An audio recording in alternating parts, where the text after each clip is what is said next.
Good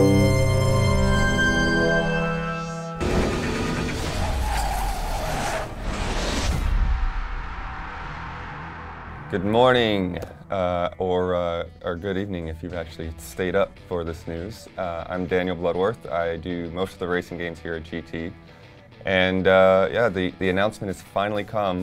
We got to go to Codemasters headquarters last week and finally get to see Grid 2.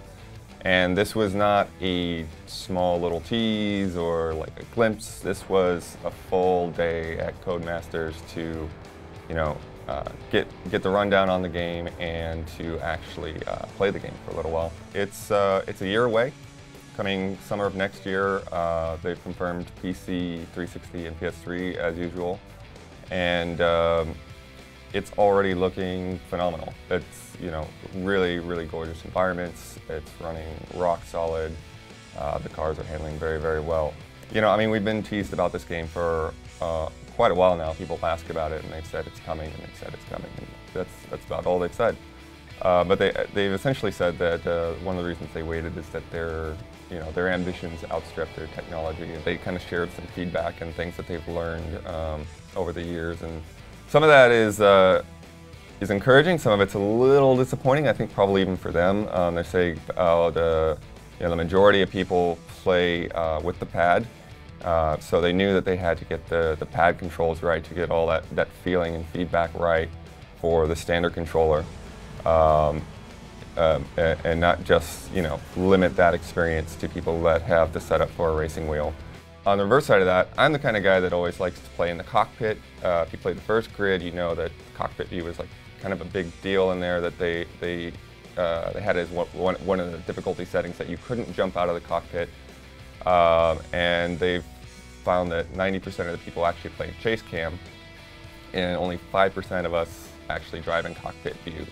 So what they've decided to do is to eliminate cockpit from Grid 2 altogether and focus that manpower and that those resources to making other parts of the game better. Disappointing for hardcore people like us. I think for somebody without unlimited resources like Codemasters, it's probably the right call, even though it was a tough call, I'm sure. But it's a lot more than just modeling all that. It's about having it not obstruct your view and it work right with the camera and all of that. So I can understand it. Don't particularly like it, but I understand it. The good news, again, the game looks really, really, really nice. They've got a lot of like light shafts and things like that happening. They've got a lot of bounce lighting. They're saying their bounce lighting is on the same technological level as Battlefield 3, and that they can have like hundreds of lights in a scene. In terms of the career progression, they've talked about the player having a lot of choice. They didn't go into too much detail on that, but they say that you will be able to make an impact on where your career goes, and the tracks will reflect kind of your progression. So at first it'll be kind of like a street race, low key, not a lot of people around watching and stuff like that. But as you get through your career and you return to those tracks, then there will be a lot more, people in the stands, a lot more flags and banners and things like that, and just a bigger sense of impact that this is a more important race. They've added road races in with the street racing and the track racing. Some of the tracks that we've got confirmed so far, there's the California coast. The other track we got to play was Chicago, which was a lot tighter, more right angles, and they had more cars on track in that course as well. They've also talked about Paris, and they've talked about Yas Marina in terms of tracks in Abu Dhabi, and they say that for the tracks, the smart track design is really important to them. I think that's going to come out mostly on the road courses and the city courses, and then with the real world tracks, they're going to try to they're going to be putting in tracks that people maybe haven't seen in a game before. So really diving deep to give people fresh experiences there. Cars, as you know, Codemasters usually doesn't go for throw everything in. They don't do hatchbacks and things like that. What they talked about was a system of 4 tiers of cars that you progress through. Some of the ones that they talked about. So first tier, there's a Ford Mustang Mach-1 and a BMW E30 M3 Sport Evo. Tier 2 is a Nissan Skyline GTR R34 and a Chevy Camaro SS. Tier 3 was a McLaren MP4 12C and a BAC Mono, which is a pretty cool looking car. Should look that one up. And then the Tier 4 cars that they revealed are the Koenigsegg Agera R and the Pagani Huayra, which I'm not sure if it's made it into any other games. I know Need for Speed Shift 2 had an exclusive on that. It's probably become Forza downloadable or something, but Pagani Huayra is a pretty nice car and pretty insane to drive. It's a really nice sense of weight distribution on the cars, a really nice sense of what every wheel is doing. We're able to drive the California coast in what they call a D-box. It's basically a seat that moves and is tied to a steering wheel and pedals, and obviously that's going to give you a lot more feedback than a standard controller. But when I got off the road on my back wheels and was in the dirt, like I could feel the wheel spinning, I could feel it losing traction. But similarly on the Chicago course, going over like little grates and things like that, and that was on the pad, I still got a sense of, you know, like hitting those minor bumps in the road. So really, so far, really nice feel of handling. In terms of multiplayer, they haven't said too much, but they have said that it's going to be a separate progression system, and they're kind of going to be catering to you know, the pitfalls and things and the advantages that you have in multiplayer. They are talking about being able to customize your cars to a degree in terms of painting and things like that to kind of give your own style and, you know, like team colors for your cars. And they're going to, you know, expanding RaceNet so that you'll be able to find other players that are similar level to you and will give you a good challenge. And I guess the way they're talking is the RaceNet that we've seen so far in Dirt Showdown is really more or less a beta. And the way they're going to tie all that together is really going to launch with Grid 2. In terms of more graphical stuff, camera and stuff, like they're really going for cinematic, what they call hyper-realism. They talked about how they're able to give the assets to their artists, and the artists can do the lighting and grading in Photoshop, and then that will translate back into the game.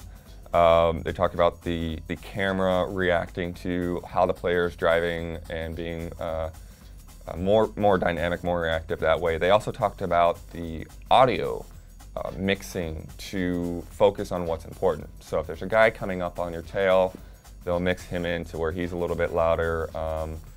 They'll have some more echoing and stuff like that as you go through tunnels, which is kind of expected, but I think it'll probably handle differently on a technological level. As soon as I got damage, I just started banging up my car. I just forgot about that race.